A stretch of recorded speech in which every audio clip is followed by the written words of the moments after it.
All right, thank you everybody for joining us. I'm Michelle Morris from Consolidated Planning Group. Thank you so much, Christine, for having me here today. Would you like to speak a little bit about yourself and what you do? Yes, good morning, everyone. My name is Christine. I'm the health educator supervisor for the program here at the City of Laredo Health Department for children and young adults with special healthcare needs. Much of what I do, there's 12 other areas throughout the state of Texas, in total 12 contractors throughout the state of Texas, where we have resources, local, statewide resources where we connect you for medical home transitional services as well as community inclusion services. So I'll be able to share that in the chat, our contact information. And of course, if you're not from Laredo, I'm able to connect you to the closest contractor that we have for our state program, so that you can help learn a little bit more about state and local resources to benefit your family. Fantastic. Thank you so much. We love you guys and everything that you do to serve the community. And we truly appreciate us partnering together and being able to provide these webinars to help the families that you work with and the families that we work with, so we can all be part of the community. So I'll go over a couple of ground rules. If you have not been to one of our webinars before, I'll let you know that we cannot see you or hear you when we're in webinar mode. Your cameras are off and your microphones are off. So if you have any questions or comments as we go along, feel free to put those in the chat box. I do prefer the chat box. That way I can keep an eye on it while I'm presenting and answer your questions the best I can. This webinar is being recorded, and we're going to send you the slides and the recording, the link to the recording after the webinar is over. Now, we also have a podcast, and if you are joining from the podcast, I want you to know that you can email us for a copy of the slides. And our email address is contact@cpgcares.net. That's contact@cpgcares.net. All right, so let's go ahead and get started. Today, we're going to be going over SSI and Medicaid, and all of the benefits that are available out there, childhood disability benefits, things like that, the differences between SSI and SSDI and Medicaid and Medicare and all of that stuff, because they sound so similar, but they aren't necessarily the same thing. So a little bit about who we are at Consolidated Planning Group and why you should even be listening to us at all. We are an independent, holistic, special needs financial planning firm. I mean, that's a mouthful, but if you take it in small chunks, it's very easy to understand. We're independent, which means we're not tied to any one large investment firm or life insurance firm. We're independent so that we can work with all the big firms to find the best products for our clients. We are holistic in that we're looking at your entire financial picture and how it relates to you and your retirement and your wealth, and most importantly, your special needs child, making sure that you don't jeopardize any of the benefits that they deserve, and that you will be able to leave wealth to them to take care of them once you're gone. We are located in Sugar Land, Texas, which is just outside of Houston, and we serve families all across the United States. We do have over 30 years of experience in insurance and financial services. We've earned MDRT, which is the $1 Million Round Table, which just shows that we are well established in insurance and financial services. We're fully licensed in securities and insurance and all of that, just as any other financial advisory firm would be.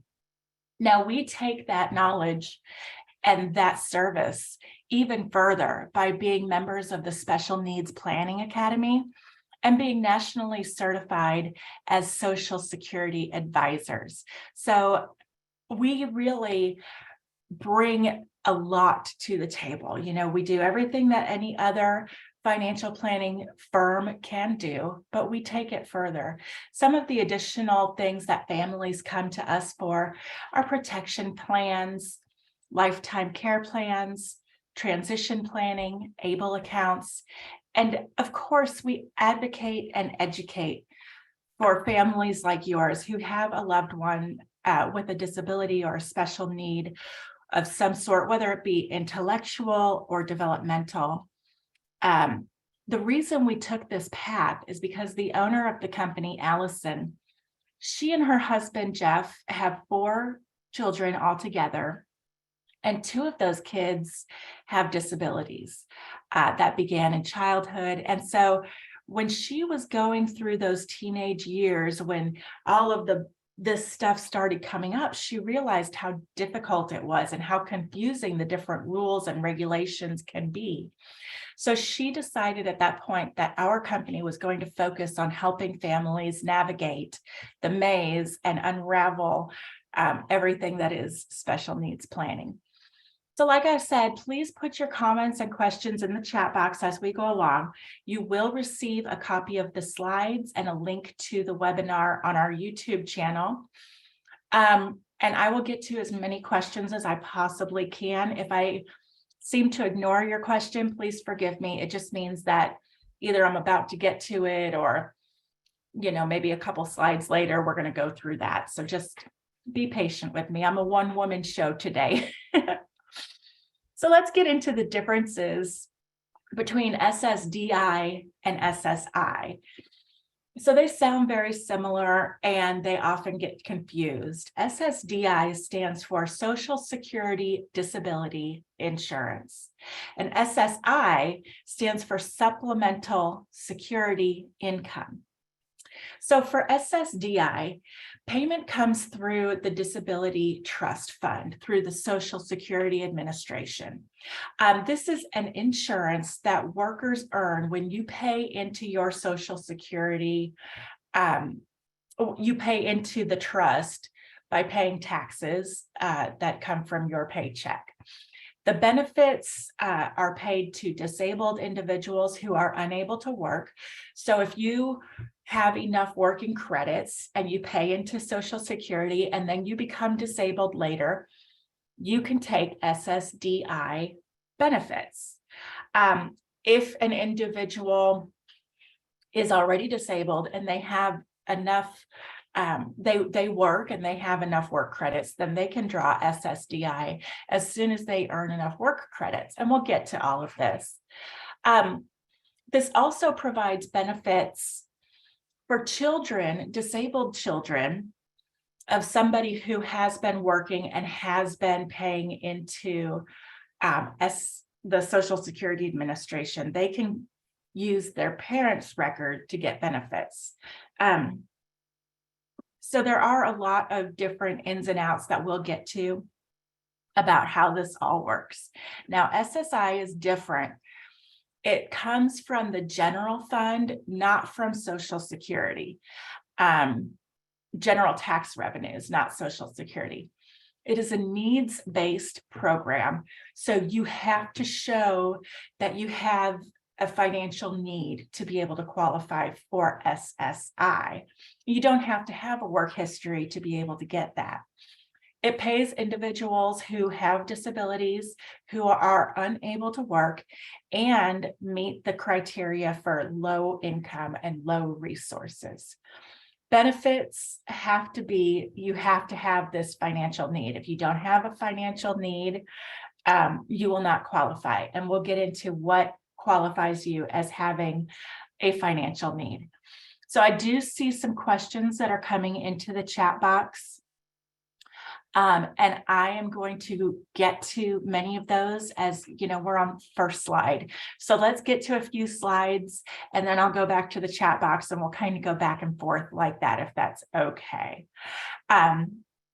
So when you're thinking about your child's care in the future, you have your retirement, maybe your spouse's retirement, and then After that, you have to consider the fact that your child is going to need care possibly for the rest of their life, whether it's just, having an attendant check in on them a few times a week, or full residential community. Whatever type of care or whatever level of need is there, it's going to have to be funded somehow, and it's going to be pretty expensive.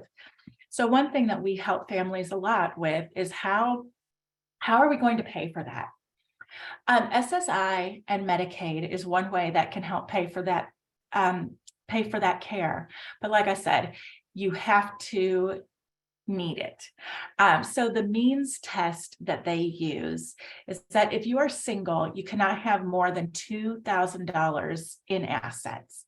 And I'm talking about an adult here. That means age 18 and over. You cannot have more than $2,000 in assets. Now, if your child is under the age of 18, then they look at the parents' assets and income. If the parents are single, it's $2,000. If the parents are married, it's $3,000. Or if you're over 18 and you're married, and so on and so forth. The rates are listed there. You can have one car and one home, and that does not count against you as your assets. Now, with SSDI and RSDI, those come with Medicare instead of Medicaid. And that's based on a work record, either your work record, or if you are a child with a disability, then it's the parent's work record. And it's based on what you've paid into Social Security. So what qualifies you as having a disability? There are several different things that we'll go through. You have to have a physical and or mental impairment. This disability has to last at least 12 months, or it has to result in death. So a terminal illness is what they're talking about. They do look at age, your education, and past work activity, if you're in school or whatever. And the inability, you have to be unable to perform substantial work activity. What is substantial work activity? So last year, the SGA substantial gainful amount or activity was $1,350 a month, and a little bit more if you're blind and working. This year for 2023, the amount is $1,470 and $2,460 if you're blind. So what this means is that if you're applying for SSI, they're going to look, if you're working, you cannot be earning more than $1,470 a month, or the higher amount if you're blind. Because if you earn more than $1,470 a month, they say, okay, this person can work. They're earning enough on their own. They don't need our help. When you're looking at SSDI, they use that substantial gainful activity throughout the life of the claim. They keep checking to make sure. Whereas with SSI, they use that as a measure of work when you're filing your claim. So for 2023, as of January, the individual benefit rate for SSI is $914 a month. If you're married and both of you have a disability, as a couple, you can only get $1,371 a month if both parties are disabled. So unfortunately, reading between the lines, you're going to see that there are some benefits that are going to be reduced or eliminated if your special needs child gets married. And that's unfortunate and unfair, I feel, but they didn't ask me when they came up with these rules. So just be aware of that fact that marriage does have an impact on these benefits, and it's something that you need to consider. So when you're thinking about looking at whether or not your child will qualify for SSI benefits or SSDI, you need to make sure that you have proof and you can show the Social Security Administration that your child in fact qualifies because they have some sort of a disability. So we want you to know about the Blue Book. This is the book that the Social Security Administration uses to evaluate whether or not your child has a disability. So it will say in that book, like, it has all these different conditions listed out. And it says, okay, in order to show that your child is intellectually disabled, IDD, then you have to have an IQ test that shows that they are under 70 IQ, for example.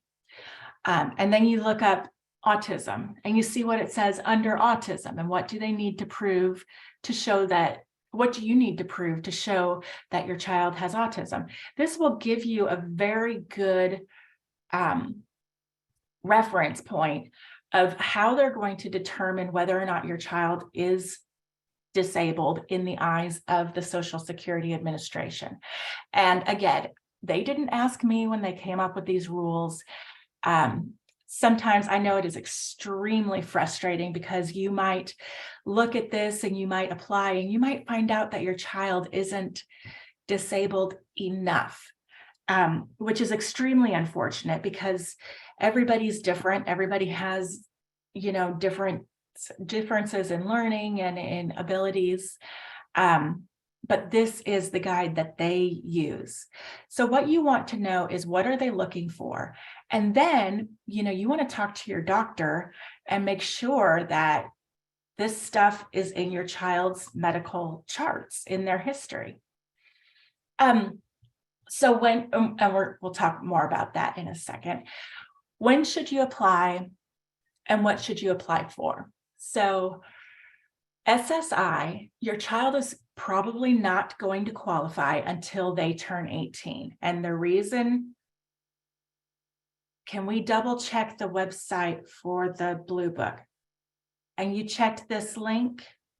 I'll look for it and I'll let you know. If you find it, put it in the chat box, please. Okay, so your child is under 18. They're going to look at your income and assets as the parent. And they're going to say, if you have more than $2,000 or $3,000, you don't qualify. When your child turns 18, as long as they don't have $2,000 in their name, then they should be able to qualify. And as long as they're not working, making more than that substantial gainful amount that we talked about, the 1470, they should be good to go. You have to apply after your child turns 18, but there is a delay in processing, a delay with the office, getting an appointment. It's not like you can call and say, I want to come in tomorrow and have my appointment. It doesn't necessarily work that way. The easiest way to do it is to apply online. And there's another link there. Hopefully that link will work. But if you go online and file through this link, it will save the date of your application. So even if you can't get in for an appointment face-to-face, this will save the date for your application. And even if, it's not processed until later, they'll backdate, they'll give you your benefits backdated to the date that you signed up online. So again, have evidence that demonstrates that your child has a disability that began before they were age 22.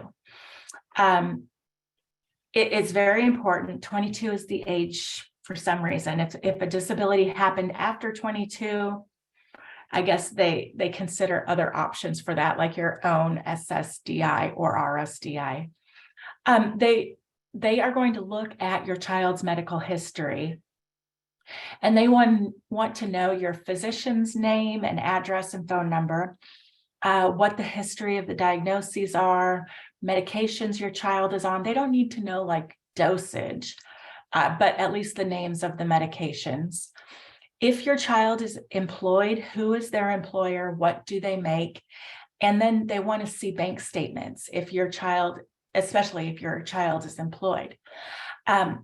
Now, this is where we say that you should think about having a chat with your child's doctor before you start this application process and say, we're going to apply for this and we need to prove that little Johnny has this disability. Can I take a look at his records and see what's in there? And then you can compare that to the Blue Book and make sure that things are all in writing that need to be. Sometimes as adults, we don't necessarily want everything to be in our medical records. But for this purpose, for our children, we certainly do. And that will help ensure their benefits. I see a question about ABLE accounts. We're going to get there. And other questions, we'll get to those. So after you apply, it does take some time. It can take up to 6 months and sometimes longer for you to get a determination on that disability and to get those checks to start coming in. And the reason for that, part of the reason for that, is that after your local office has all the information and they have your application put together, your local office, and never call the national office, just call your local office. Your local office is going to send the file over to the Disability Determination Services in Austin. They are going to look at the file, look at the medical records, consult the Blue Book, and make sure that everything is reviewed and that they have all the evidence that they need to prove that there's a disability. If things are taking a long time and you're wondering what the holdup is, you can call DDS, the Disability Determination Services. The phone number is there. You can call and ask, did they get the file? Is there anything missing? Do they have any questions? What else do they need to make a determination? So yes, I see someone is asking, I just got here. Are we going to have a copy of this? Yes, we will send out a recording and we're going to send out the slides. Put your questions in the chat box and I'm going to get to those as we go through, and I'll take breaks. As a matter of fact, maybe it's a good time for a break. Let's see what the next topic is. Okay, well, let's finish talking about this and then we'll take a break and get to some questions. So we talked about the Blue Book and making sure that it's proven that you have a disability, but there are some times when the Social Security people will say, you have a presumptive disability and you're on the compassionate allowance list. And that means that we're just going to go ahead and pretty much, as if you have that disability, we're pretty much just going to go ahead and allow it. And the local Social Security office can make that determination. So it can speed things up. And they say, we're pretty sure this is a presumptive disability. We're just going to go ahead and allow it. We'll still send it through to DDS, but you should be good to go. And what are those things, those presumptive disabilities? Those are listed here. If you have a leg amputated at the hip, total deafness or blindness, if you're confined to a bed or a wheelchair, you cannot walk without a walker or crutches due to a long-standing condition, not because your leg is in a cast because you broke your ankle and you need crutches for 6 weeks, but like a permanent condition. If you've had stroke more than 3 months in the past and you're still having difficulty walking or using a hand or an arm. If you have some of these conditions listed, cerebral palsy, muscular dystrophy or atrophy, difficulty walking, Down syndrome, intellectual disabilities, things like autism, any neurodevelopmental impairment, and you have a complete inability to perform basic self-care activities like dressing, bathing, toileting, those activities of daily life. Okay, so we'll talk about how working affects SSI benefits. I'm going to see if I can answer some questions first, though. Okay, so I have twin daughters that receive SSI. My husband is getting ready to retire. Should he claim them and they go on SSDI? Would they still be eligible for Medicaid waivers? We have been on the waiting list since January 2010. So it kind of depends on your daughter's ages, but if the SSDI amount is higher for your children, then move them over to SSDI if they qualify. If SSI is higher for them, keep them on SSI. You can only have one, but you get to make the choice of which is higher and how they can get the most benefit. When you go on SSDI and you're on SSDI for 2 years, we're going to get to this, but I'll say it now. You will become eligible for Medicare, and then you'll be dual eligible. You'll have Medicaid and Medicare. So SSDI does not affect your Medicaid. It doesn't take away your Medicaid waivers or eligibility. As a rep payee for my son, we're going to get to a profit and loss statement conversation in a little bit. They can request it from you. Basically, just keep a ledger of what you spend for your child. I receive SS currently, as I'm disabled. Will my child with Down syndrome qualify as well? Yes, as long as your child has the disability, they should also be able to qualify. RSDI, oh, that's been answered. Thank you, Luke, for answering that for me. You're a superstar. We will fix the Blue Book page, but go ahead and Google Social Security Blue Book, and I'm sure you'll be able to find it. In high school, they did a full evaluation for my son, but they didn't include the IQ. How can we request it? Get with the school and request it. Tell them that you need that information. I don't know why they would not have included that, but definitely it's important. You could also consider, he's 16 years old, so you can consider contacting the Texas Workforce Commission, and they might be able to provide testing for him as well. ABLE account, we're going to talk about that. SSI eligibility, how often is it reassessed? I don't really have an answer for that.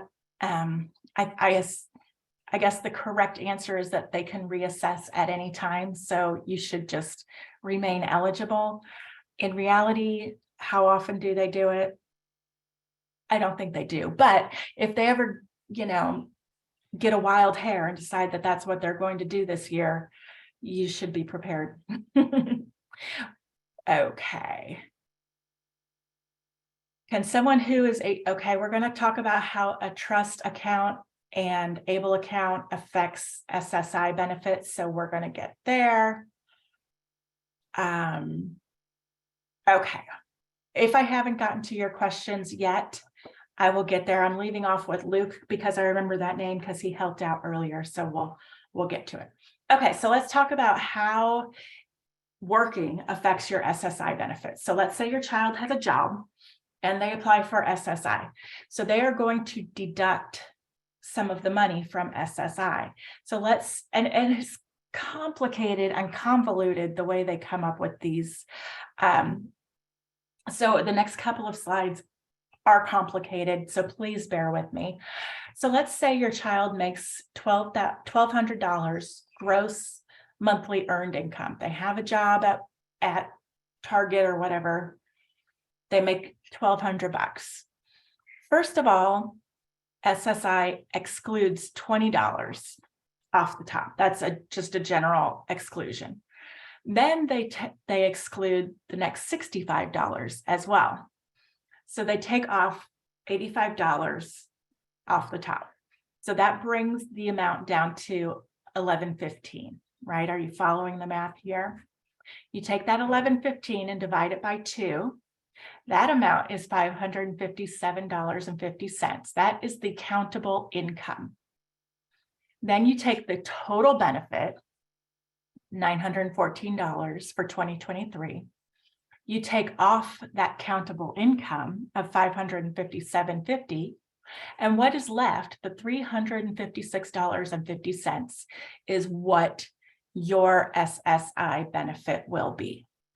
So if your child is working, it does not mean that they are automatically not going to get any benefit, just that their benefit is going to be reduced. And if they're making over $1,470, remember that number, they're not going to get SSI benefits at all. This is more about the income exclusions and how they work. Again, it's confusing, so I'm not really going to go over this slide very much, but when I email the slides to you later on today, you'll be able to look at that if you want to understand better how the income exclusions work. One thing on this slide that they do talk about is the first $60 of infrequent or irregularly received income. So that is, it's not your child's normal job, but maybe they took care of a neighbor's dog one weekend while the neighbor went away on vacation. It's not something they do regularly. Dog sitting is not their typical job, but they pick up this one little job. That is an infrequent income. So that's what they're looking at there. Now, I mean, if dog sitting is the job that they do every week for various families, then that's their regular income. But things like that is what they're talking about on that point. It's the last point on each of these sections. Okay, there is also an earned income exclusion. And that is if your loved one is under age 22 and attending school regularly, then they get an earned income exclusion because they're attending school. And what they mean by regularly attending school is a little bit different than what other people might think of as regularly attending school. Because, for children without a disability, you're thinking regularly attending school means Monday through Friday, 8 a.m. to about 4 p.m. But that's not what they mean here. They're talking about if your child is in a college or university, 8 hours a week will get them this exclusion. That will be regularly attending 8 hours a week. If it's grades 7 to 12, they have to be in school at least 12 hours a week. They have to be, they can also have a training course that they're in at least 12 hours a week. And 15 hours if that course involves shop practice or something like that. Or if your child is being homeschooled, then they're in between 7th and 12th grade, 12 hours as well. So this is something that you have to call and ask for. They're not at the Social Security Administration. They're not just going to automatically apply this for you. Oftentimes, unfortunately, they're not even going to know to ask you. They're not going to say, oh, you have a disabled child and you're trying to get SSI benefits. Do you also need earned income exclusion? It doesn't work that way. They're kind of sometimes order takers, and you have to tell them what they need to do and what benefits you qualify for. Again, it's unfortunate. Sometimes you call and you get somebody who is wonderful and they've been there and they know all the rules and regulations and they know exactly what to do. And other times you have to kind of lead the conversation and tell them what to do. So we talked about the blue book that helps you understand how to prove that your child has a disability. The red book is the reference source to learn about employment-related provisions of the Social Security disability, SSDI, and SSI programs. Hopefully this link works, ssa.gov/redbook, but that helps you understand employment-related issues. Okay. We'll talk about child support here in a second. Let me check on our questions. Luke, is it 9 months before back pay, it is counted as a resource?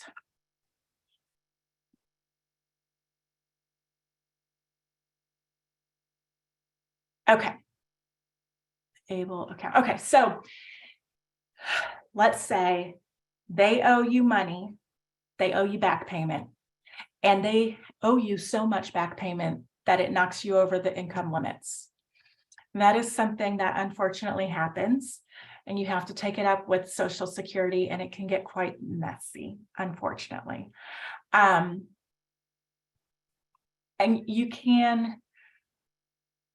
you have to worry about Medicaid too, because there are limits, income limits and asset limits for Medicaid.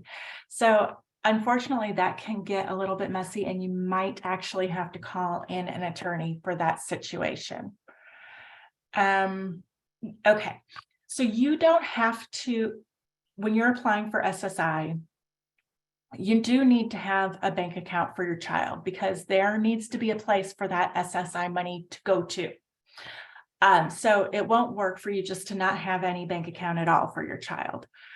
So you do want to open up a bank account for them. It doesn't have to be any special kind of account.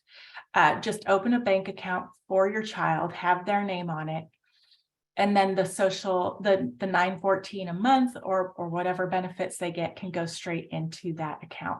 From there, you can move it to an ABLE account or use it to pay for things, and we'll get to that. But if you're going to be a rep payee, then there are a little bit different rules. You probably have to be on the account, or you have to have it go to your account instead of your child's. Okay. The compassionate allowance conditions, do those automatically grant disability to individuals? You still have to call and you still have to apply and show that the person has that disability. But other than that, you can pretty much rest assured that if they have those conditions, they're going to be accepted. So you don't have to worry about it as much. That's why we bring it up. Okay, so your son is getting only $580 a month for SSI.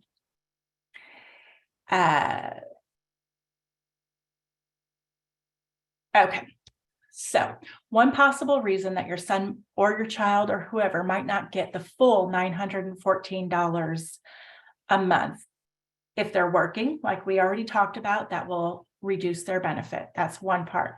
Now, if your child is not working and they're not getting the full amount for some reason, what you need to do is send in a rental agreement. We have a template for it. It's just a one-page, one-paragraph document that you tell them that you are charging your child $500 a month for rent, and that's the same amount that you would charge anybody else who was renting a room in your home. You move that money every month from their account to your account to show a paper trail, to show on your bank statements that your child is paying $500 a month to live in your home. And then you just use that $500 a month to pay for things for them anyway. But you show the Social Security Administration that you have that rental agreement, and then they'll give you the full amount. I think that answers your questions. Okay, my daughter is 25. She has been receiving SSI. She has had part-time jobs. We were approached to have her apply for SSDI, but she was denied. Does that mean that when my husband retires, she won't get her SSDI? I don't think that this denial will have any impact on the future situation, because, well, we need to know why she was denied. Did she not have enough work credits on her own yet? Which is possible. Well, Dad has enough work credits, and so she should still be able to qualify on his. And until she can qualify for her own SSDI, she should still be getting SSI. I don't even know why we were approached about that. Neither do I. Sorry. My child is an adult with no income, paying $1,800 in rent. How do we get her full benefits? Well, you want to apply for SSI. You want to apply for the Texas waiver programs. I don't, it's not enough information to know if you've already applied or anything like that. Okay, so we'll pause the questions there. Let's talk about child support. If child support is a situation in your family and you have child support continuing beyond your child's 18th birthday, which you can if they have a disability, you need to make sure that that extra child support after age 18 is going to a first party special needs trust. If that money goes directly to the child, it will be counted as income and will cut down or eliminate their SSI benefits. So right now they do exclude 1/3 of the child support payments from countable income. But you don't want them to exclude any, you don't want them to count it at all.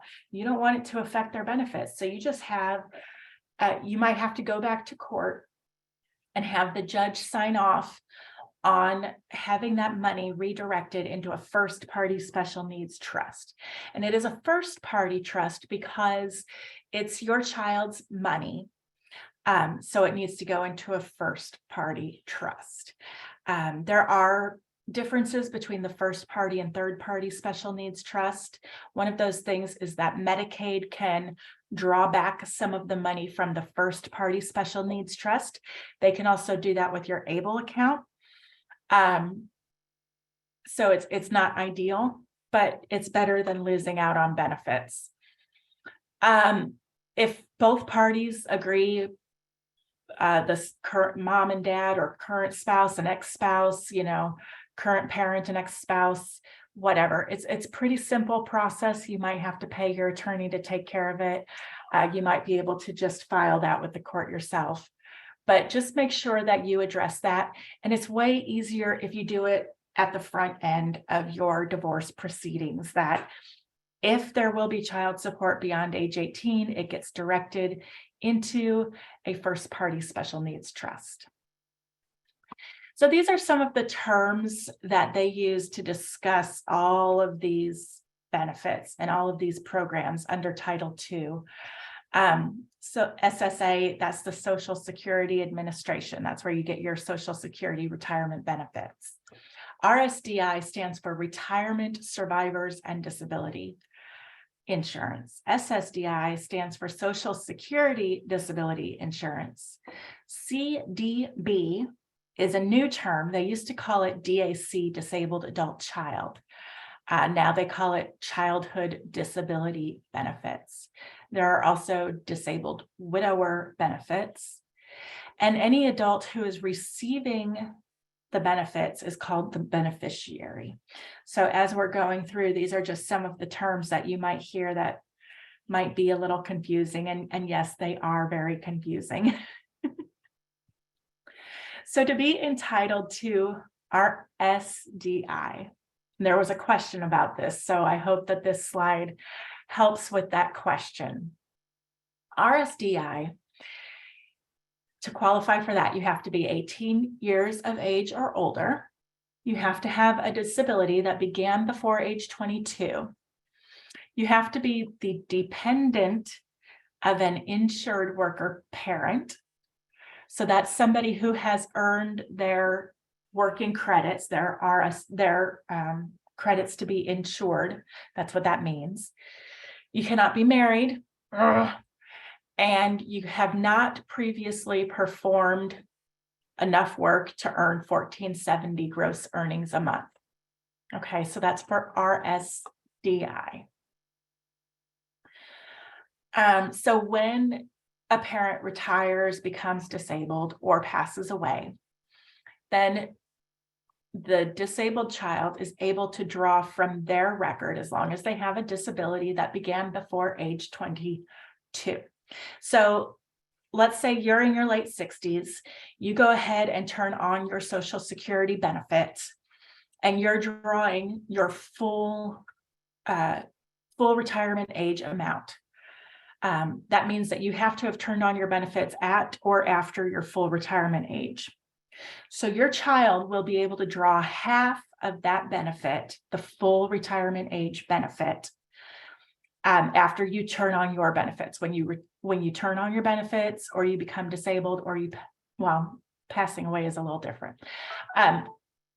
It also applies to a minor child who is not disabled. So that benefit is for minor children or adult children who are disabled.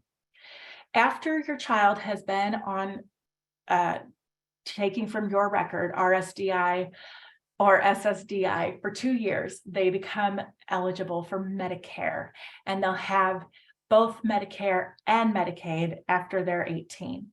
Now, when you pass away and your child is drawing off of your benefit, it goes from half to 75% of that benefit. Now, there are also family maximums that you need to be aware of.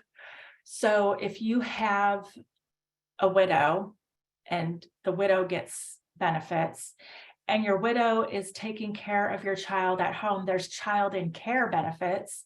And then you have the child drawing benefits. And if you have 2 children drawing benefits, that's 4 draws on your benefits. And there is a family maximum. So you might bump up into some of those maximums. You can only draw so much, unfortunately. To be entitled to SSDI, you have to file your application. You have to be found medically disabled, have to be fully insured, which means that you paid into Social Security or your parents paid into Social Security enough, and is not working or earning less than $14.70 a month. Okay. So how I keep saying that this could reduce your child's benefits, this could cause your child to lose their benefits. How do you protect those benefits? We help people with that all the time. So it's really important that you have your assets and your child's assets in the right buckets, we like to call it. So make sure that your child's name is never on any beneficiary list. Most people say, okay, if I pass away, my life insurance goes to my husband. If he's gone, then it's going to be split equally between my kids. Easy. That's what almost everybody does. Unfortunately, when you have a child with a disability, the rules are different. You cannot leave them money straight out to their name. So rather than leaving your life insurance to little Johnny, you're going to leave it to the Special Needs Trust for the benefit of little Johnny. And you need to be sure, any place where there's your investments, your bank account, your life insurance, things like that. And if you have any well-meaning family members, grandma and grandpa love little Johnny and they want to leave him some money, they have to do it the correct way. They have to leave it to the third-party Special Needs Trust, not to little Johnny. So it's important that you have a special needs trust established for the future care of your children. You do need an attorney to set that up for you. We can advise you on it, but we are not attorneys. We cannot actually do that. Make sure your current life insurance and any other assets go to the special needs trust. That's how people fund that. Life insurance is a cheap and easy way to fund that trust and save money for your child for their future. You can also have an ABLE account and put money in the ABLE account where it will not count against SSI benefits or Medicaid because it's not in their name. So those are the 2 places that you can have money that don't count against your child's benefits, the trust and the ABLE account. What do you need to know about ABLE accounts? So the beneficiary is the one who owns the account. Each kid can have one ABLE account as long as they have a disability that started before age 26 for ABLE accounts, I believe. You put the money in and it grows tax-free. Unfortunately, you can't take it off of your state income, your income taxes, your federal income taxes. You might be able to take it off of your state taxes, but since Texas doesn't have state taxes anyway, here in the state of Texas, it is not deductible from your taxes at all. But again, it will not jeopardize their public benefits. And there are contribution and distribution limits. So let's look at that for a little bit. You can only put in to an ABLE account whatever that year's gift tax annual exclusion is. So for 2023, the gift tax annual exclusion is $17,000, and that's how much you can put into the ABLE account. Anybody can put money into the ABLE account for your child, but your child can only have the one account. You don't ever want the total amount to go over $100,000, or again, it will affect their benefits. Your child, you can see here in this under contributions category, that your child can put in extra money over the $17,000 a year if they're working. So, you know, they get that paycheck, they get that SSI money, move some of it over to the ABLE account and save it for the future. As long as you're using it as long as your distribution is a qualified disability expense, it's not taxable. Now, the good thing about the ABLE account is that almost anything that benefits your disabled child counts. So it's got a lot that it can pay for, and we're going to talk about that. You can roll it over to another family member as long as that family member also has a disability and is eligible for the ABLE account. And again, I mentioned this a little bit, but at death, when your child passes away, Medicaid may be able to claim some of that money back because of all the resources and benefits they've given your child throughout the years. This is one way they can go back and get a little bit of reimbursement. An ABLE account can pay for, time check, we got 8, okay. An ABLE account can pay for housing, financial management, transportation, education, basically anything that can make the life of an individual with a disability better. Anything, vacation, laptop, car, whatever. You can use it to pay for food and shelter without having any reduction to your SSI. Now, with a special needs trust, this is a great long list of all the things you can pay for, but what is more important, and you can consult this list later when we email it to you, but what's more important to know is that a special needs trust cannot pay for normal day-to-day living things, food, cash, rent, utilities, insurance on your property, things like that, condo charges. You cannot use the special needs trust to pay for these things, but you can use the ABLE account.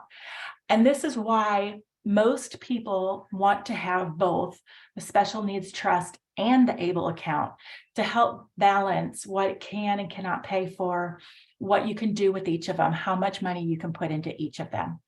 With a special needs trust, there's no limit on how much money you can put in. With an ABLE account, there's a limit. With the special needs trust, you can't pay for these things. With an ABLE account, you can. With an ABLE account, you don't want to have over $100,000, but with a trust, it doesn't matter. So you can see that there's pros and cons to each setup, and that's why it's good to have both. Okay, I think what I'm going to do is take a look at some of these last couple questions that have come in. How many work credits do you need to apply for SSDI? I think it's 6 or 8. I'm not 100% sure. You're going to want to check on that one. We have a son on SSI. He's renting a room in our house. We want to enroll him in a residential village. We will pay, will his SSI be reduced? His SSI will probably be reduced because he's no longer paying you rent. Now you can tell SSI that he's paying some of that money to them and try to keep the full amount that way and see if that works. I missed the beginning. If an adult wants to file for SSI, does the adult have to be deemed as disabled? Yes, you cannot get SSI unless you have a disability. I mean, if you are an adult and you have a disability, you can apply for SSI or SSDI depending on your previous work history if you've ever worked.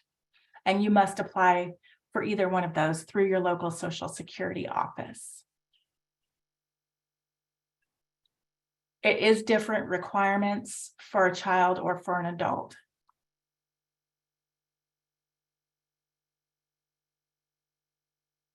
Oh, thank you. Ashley says it's 20 work credits. Thank you so much for that help, Ashley. Medicaid is only paid back since the inception of the ABLE account, whereas trusts are lifetime Medicaid expenses, right? That's a little bit beyond my scope of knowledge, exactly how much they can come back and claim as a reimbursement. Sorry. So we know that you lay awake at night and you're worried about who's going to take care of your child when you're unable to. You become too old to be chasing after a kid. You're maybe you become disabled yourself, or you pass away. What's going to happen? Planning early is very, very important.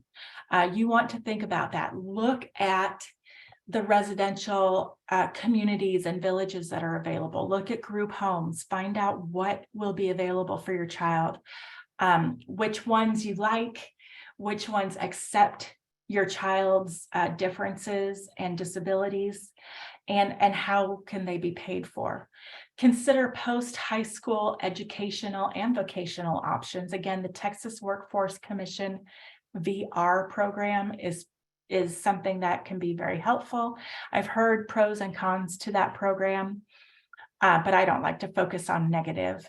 It's just that they can be a little slow sometimes, I've heard. But that's not every office, and it's really a great program overall to help your child overcome impediments to employment. They even help with testing and education.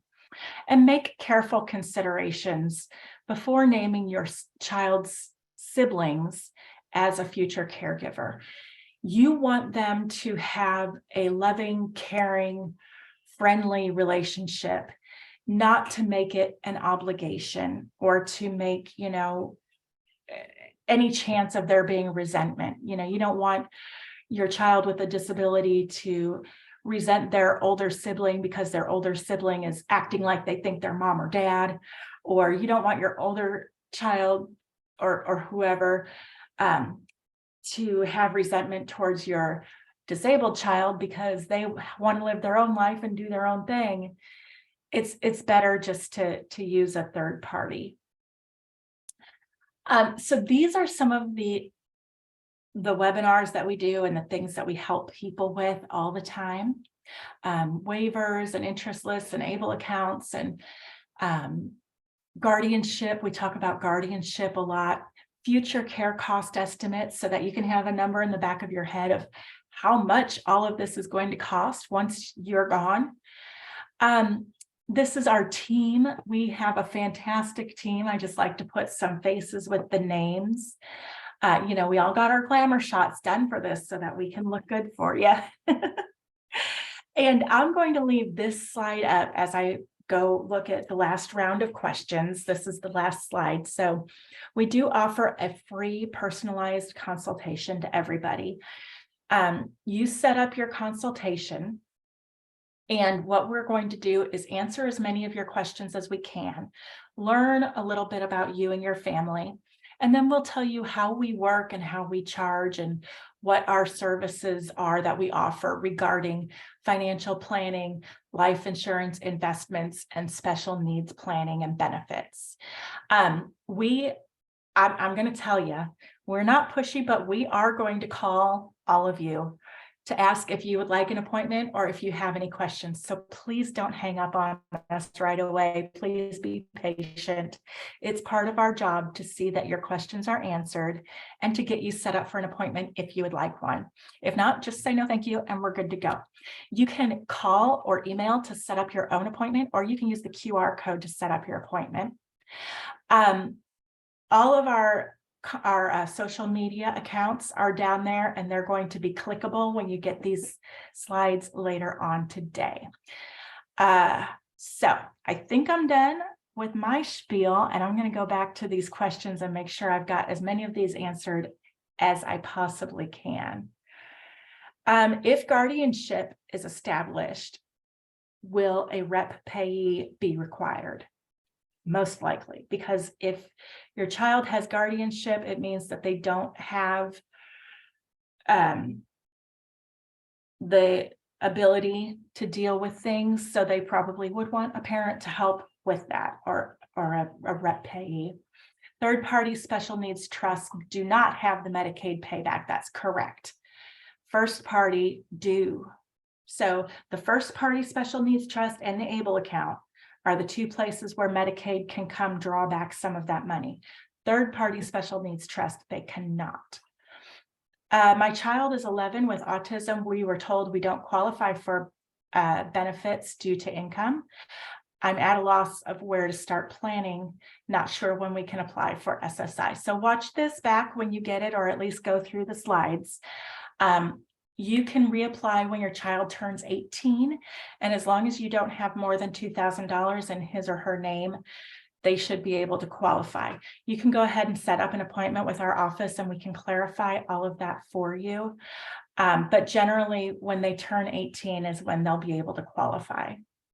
What do I mean by a third party? About when we were talking about who's going to take care of your child when you're gone, we suggest a residential community, or at least, have a nurse or, something to take charge rather than a sibling. You don't want to just automatically say, okay, well, when we pass away, little Johnny's just going to move in with his sister Mary, and she's going to take care of him. It can be troublesome. Okay. So a residential community or a group home or something like that might be a better option. You're so welcome for all of this.